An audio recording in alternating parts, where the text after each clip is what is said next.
ज्ञान होने पर सब कुछ जाना हुआ हो जाता है। आज कह रहे हैं कि इस ज्ञान प्राप्ति से होती है मुक्ति, यानी आत्मज्ञान प्राप्त होने से मुक्ति होती है। सृष्टि का आधार जान लेने पर समस्त विश्व प्रपंच का ज्ञान हो जाता है। सृष्टि का आधार जान लेने पर समस्त विश्व प्रपंच का ज्ञान हो जाता है। सृष्टि का आधार कौन है? परमात्मा है, वो चेतन है। ये जान ले तो जो इस पूरे संसार में जो प्रपंच चल रहा है उसका ज्ञान हो जाता है। आगे कहा, भ्रांति मिट जाती है, मनुष्य शांत हो जाता है, साक्षी हो जाता है, दृष्टा मात्र रह जाता है, जिससे संसार बंधनों से मुक्त होकर वह स्वतंत्र हो जाता है।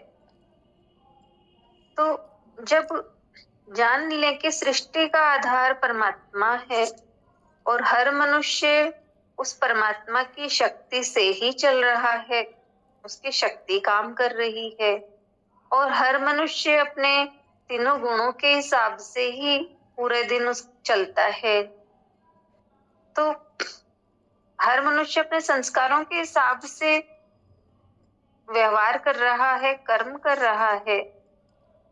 तो ये जब मनुष्य जान लेता है तो वो मौन हो जाता है, शांत हो जाता है और साक्षी भाव में आ जाता है। तो जिससे कहा वो सारे जिससे संसार बंधनों से मुक्त होकर वो स्वतंत्र हो जाता है, यानी दृष्टा भाव में आ जाता है तो समस्त बंधनों से मुक्त हो जाता है।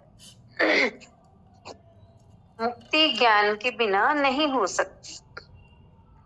जीवन का चरमोत्कर्ष मुक्ति है, यानी जीवन का चरम क्या है? मुक्ति है, जो जीव की अंतिम परिणति है, अंतिम स्थिति है, चरम विकास है।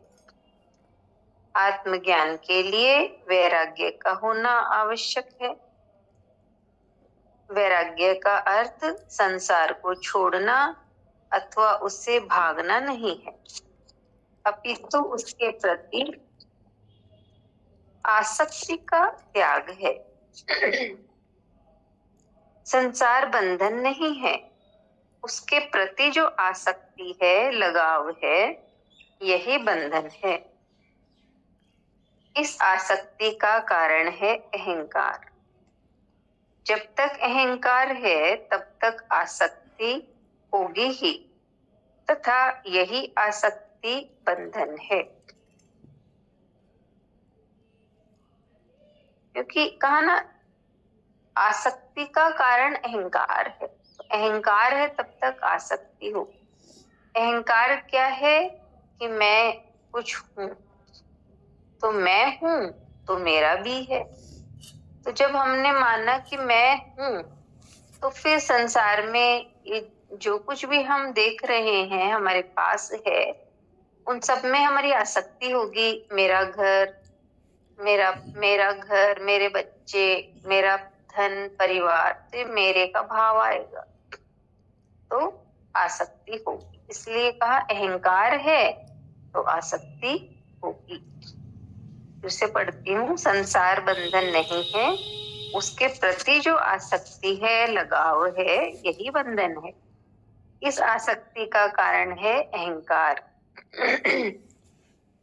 जब तक अहंकार है तब तक आसक्ति होगी ही, तथा यही आसक्ति बंधन है। संसार और आत्मा दो छोर हैं। बाहर है संसार, भीतर है आत्मा या परमात्मा। दोनों मार्ग भिन्न दिशाओं में जा रहे हैं। मनुष्य दोनों के मध्य खड़ा है। यदि वह संसार की ओर भागता है तो परमात्मा से दूर होता जाता है।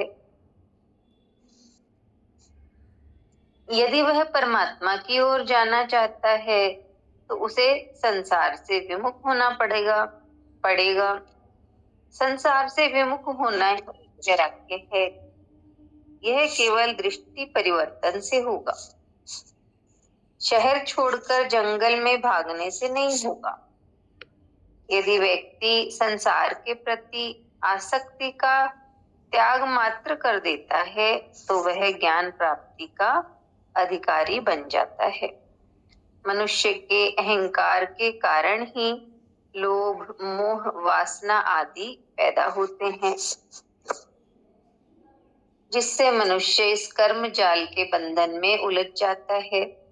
यह जाल उसने स्वयं ही अज्ञानतावश तैयार किया है, जिसे ज्ञान द्वारा नष्ट किया जा सकता है, किंतु ज्ञान प्राप्ति हेतु मुमुक्षु भी होना अनिवार्य है, अन्यथा उसे कोई भी देवता उपहार स्वरूप लाकर नहीं दे सकते। तो ज्ञान के लिए मुमुक्षु होना अनिवार्य है, या नहीं तो कोई भी देवता उसे उपहार स्वरूप लाकर नहीं दे सकते। यानी कोई भी देवता ज्ञान ऐसे नहीं देंगे, उसके लिए आपके भीतर जिज्ञासा होनी जरूरी है। तो इस तरह से आज हमें बताया है कि ज्ञान प्राप्ति से होती है मुक्ति। हाँ।